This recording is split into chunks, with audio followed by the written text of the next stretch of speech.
What's up, everyone? Mark Lobiner, tigerfitness.com, cardio confessions, coming straight from my sauna today because I already did cardio this morning, but I want to keep this up. By the way, before I get going, I'm going to link down below. You can sign up for early access to Tiger Fitness's Black Friday sale, our biggest sale of the year. It's going to be awesome. You're going to want to sign up for this, and you're going to want to get in early because we've got free gifts that are going to sell out quick, all right? So let's get to this. I actually just want to give you an update on what we're doing here. Man, I'm just training my ass off. I'm eating, I'm doing everything right. I feel healthy, blood work's great. I can't complain about anything. I've been going all day, woke up really early, coached a session at Legacy. Tremendous athletes. If you want, you can go to Instagram, Legacy at Carbon, Legacy AT Carbon. That'll show you the page. Awesome. We train kids. It's in Franklin, Tennessee. It's an amazing facility. If you want to come there, it's great. Would love to have you and your kids there. And if you don't live in Tennessee, no problem. Come out here, spend a week, party in Nashville, send your kid to us. We can even show you how to train your kid. So again, legacyatcarbon.com's that. That's what I did today. Had a great workout. I have that video going up too. That video is my daughter Cammie and myself. Cammie is basically she's interning, I'd call it, at Legacy at Carbon with me, under me today. She usually trains under Bryce when he's there. But we got a good session in deadlifts, all that. You can see that on another video. On this very channel. So with that said, any questions you have, I want you to ask them right in the comment section. I will print them out and I will do my best to answer them. Now, I might not get to all questions. If it gets crazy, I'm going to do my best to get to every single one that I possibly can. But again, don't forget to click the link down below, sign up for our Black Friday specials. But I'm going to read off at least one of these, okay? From Nathanial Hamlett.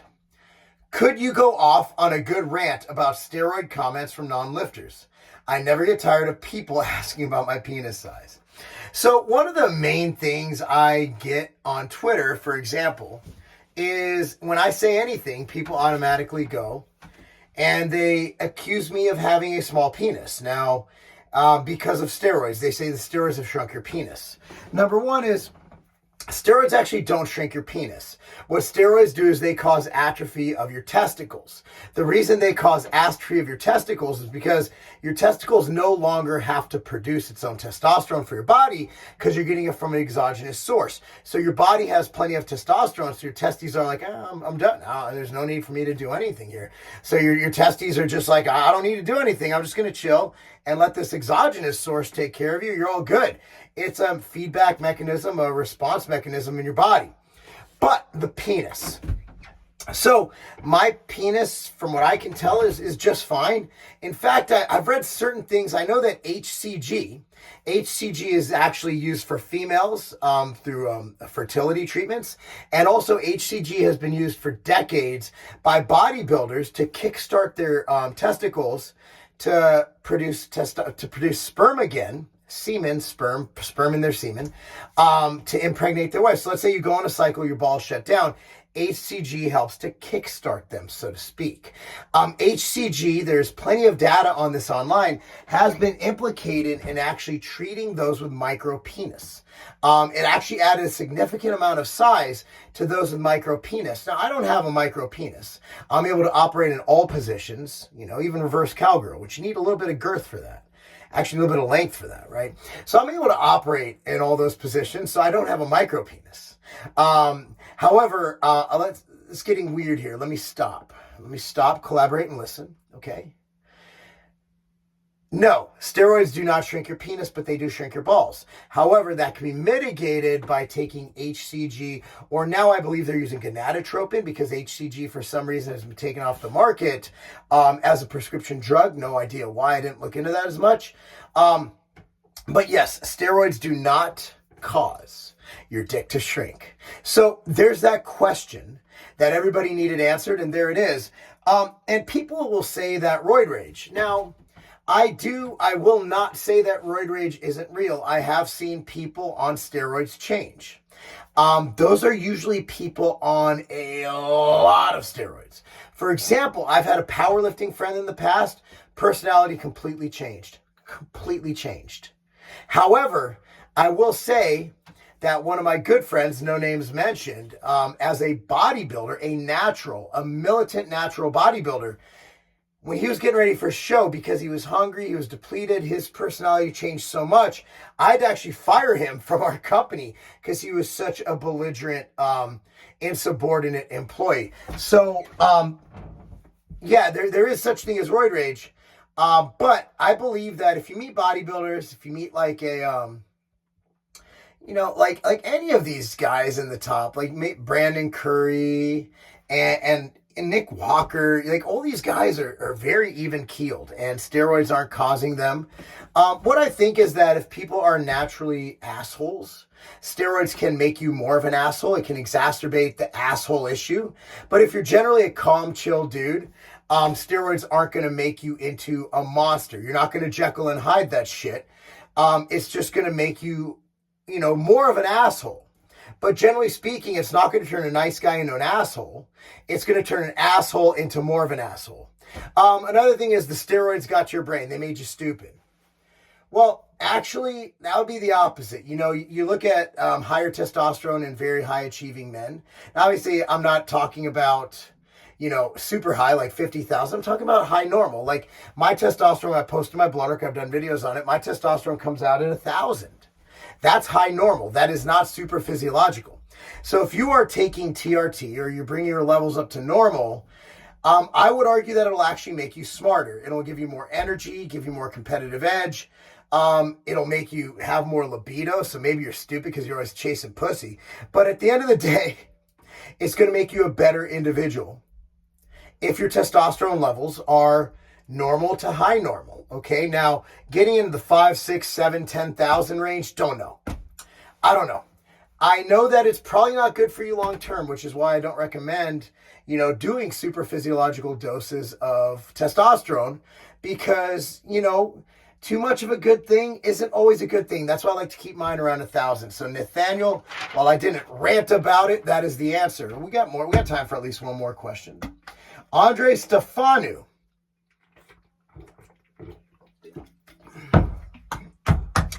Opinions on gym social life balance for guys and gals in their 20s and 30s, aka dating, bar scene, etc. Seems it's easy to be all in on the gym or all out, especially if one half of their relationship is a non-gym person. So my opinion is treat the gym like part of your life, like brushing your teeth, right? Like you go to the gym, and I recommend for someone like you who has a social life, what you do is you go in the morning before anybody wakes up. Go at 5 a.m., go at 6 a.m. Make sure you get to bed early, but make sure you go to the gym before work. After that, your day is whatever it needs to be. And if you want to go to the bar, look, I'm anti-alcohol because I've seen what it can do. I've seen what it can do to people from a health perspective, from a mental perspective, and I've seen it tear up families. I've seen it destroy families. Partially addiction, it really affected my family negatively as a child. So I highly recommend, right? I highly recommend that you abstain from drinking or keep it very minimal. But the answer is, if you're not a competitive, I'm a professional bodybuilder, and bodybuilding has never affected my life. Okay, if I had to go out, I went out. I just ordered based on what my needs were, or I brought food with me. I remember back in, 2010 or 2011, when I won the East Coast Classic, that NPC show, I literally decided to do it on Friday, and the show was on Thursday, and the show was on Saturday, because my family and I were in Hershey, Pennsylvania, going to Hershey Park. So it never affected my life, because what you eat and how you training should be, everybody should train every day. Bodybuilders just train a little harder, a little bit differently, but there's no reason to train twice a day. There's no reason to do any of that. So even if you are competitive, Andre, you need to understand that, why are you competing? And unless something's paying your bills, like I have if the parent company for one of my companies, they're based in Utah, if they tell me that tomorrow I need to fly out there, I cancel everything and I go, because, I get paid, and they're my board. Like I answer to them. So it's contributing to putting a roof over my family's head. However, bodybuilding never paid my bills. Even as a pro bodybuilder, my body has never paid a single bill. It's all this, right? It's all the brain. It's all your life. So unless bodybuilding's paying your bills, don't sacrifice your life for bodybuilding or for fitness. So just make the gym a part of your life, dude. 99% of the people I train alongside when I go to Lifetime Fitness, they're old dudes who have wives and kids. They go to club soccer at night, the basketball games, and they have kids. But they make the gym a priority because if you don't go, you're going to die. Because not training, not exercising. You've seen the new data. Actually, I want to give a shout out to Stan Efferding. He's a genius. He's a brilliant man. And he actually was talking to Mike O'Hearn about how strength is probably more important for longevity than cardio. Okay, so you want to go to the gym. You want to train. And eating healthy, like what is eating healthy? Okay, avoid bullshit foods. Stick to the program. And you know, if you get fat, cut down on it. You know, get adequate protein. So, I mean, it really shouldn't cut into your life. Dating, go on a date. You know, she's probably not going to order the fucking pork rind sandwich. So sandwich. So you could probably just order a salad or fuck it, order a hamburger. Oh my God, if twice a week you eat a hamburger, you should be able to balance it out just fine. Go date, go do your thing, keep alcohol to a minimum, and just exercise at least 4 days a week with weights. And I think you'll be in a really good spot. Get on a good program. If you want a good one, powerliftingforbodybuilders.com. is a great one. That's the one I just launched. It's free. Powerliftingforbodybuilders.com. No catch, it's free. Let's see. Okay. One more question, and then we're out. From Jeremy Lambert, serious question. Have a bulging disc and have been lifting for 4 years. Any heavy compound movement seems to irritate it dramatically, takes weeks to get back to feeling okay, cause pain on my sciatic nerve.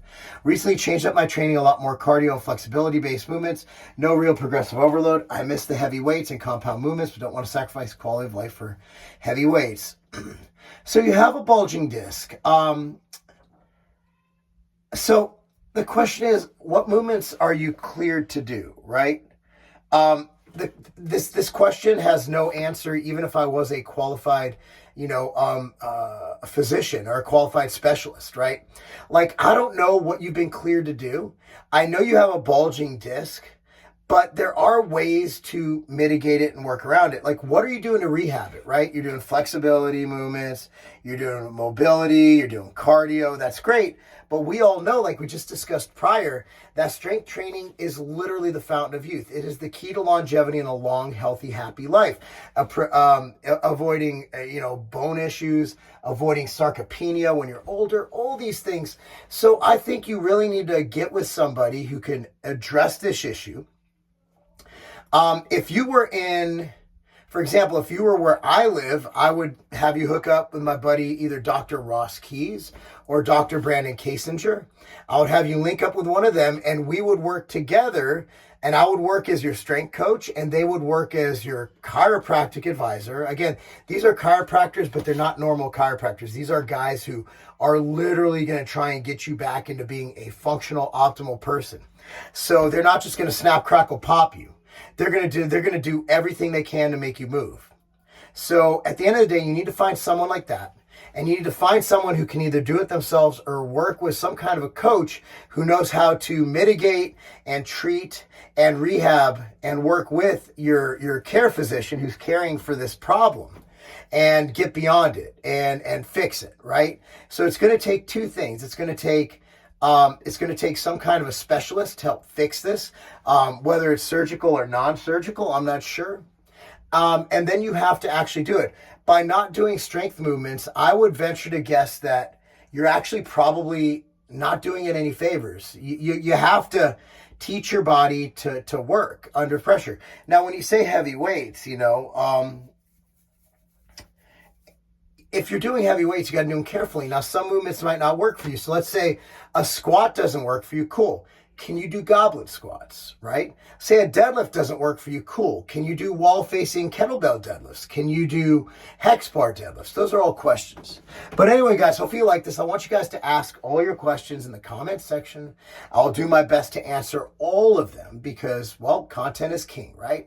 And also, I want to let you know that we do have the Black Friday sale. I would love for you to go and sign up early to make sure you don't miss out on any of those gifts, because this sale, you're going to see it. You're going to be like, I can't pass this up. And also, again, like this video, subscribe to this channel, click on notification bell, and of course remember, that's not a game.